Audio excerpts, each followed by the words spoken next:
Well, now it's time to ask the expert.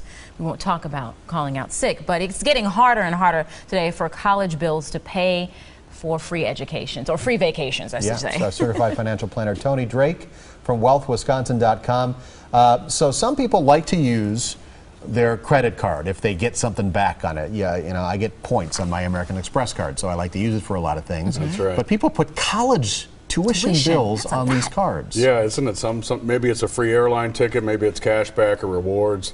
The problem is a recent survey found a lot of these folks aren't paying them on time and the interest is killing them. But also some of the colleges are charging a convenience fee to use the credit card, sometimes up to 2.5%. If you look at a 4-year private college, you're talking over $3,000. Certainly not worth the value of the points that you're getting. Maybe one ticket? Yeah, maybe. Depends on where you're going. So what should parents and students do in order to avoid this trap? You know, I really encourage my clients not to pay for the college tuition with a credit card, certainly. And we got to shift our mentality a little bit from borrowing to saving for college. You really got to save ahead of time, and that's really going to make a big difference. And what are the right ways to put money away? I know there are all kinds of programs out there you can use. Yeah, a couple different ones. Most folks are putting money away for college in a savings account. Today you're making pretty close to nothing. I mean, not even keeping up with inflation today in the bank. So there's some great 529 plans out there.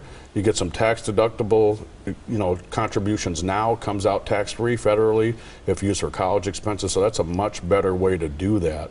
And you have to think ahead of time. Think about if you're planning for retirement, one of the worst things you can do is take money out of your 401k for your kids' college. We all want to help our kids. I have 3 myself. Love them tremendously, but they're on their own.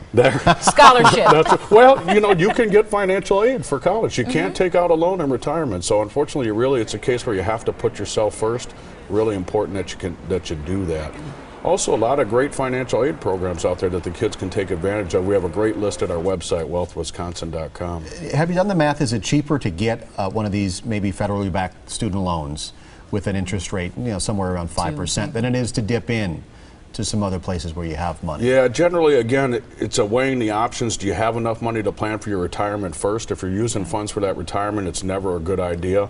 Here's some rough numbers for you. Saving ahead of time just makes a lot more sense. If you put $200 a month away for 10 years, you're going to have about $34,000, $35,000.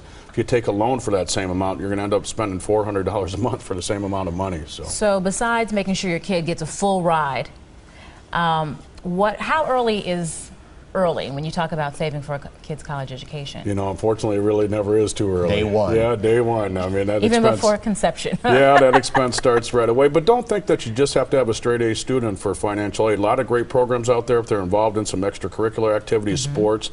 A lot of organizations that'll give money to kids that are involved in those different activities. All right, Tony Drake from wealthwisconsin.com. Always good to see you. Thanks for coming in. Got a question for Tony or any of our experts? Send an email to asktheexpert@tmj4.com. You can also leave a voicemail. That number right there on your screen.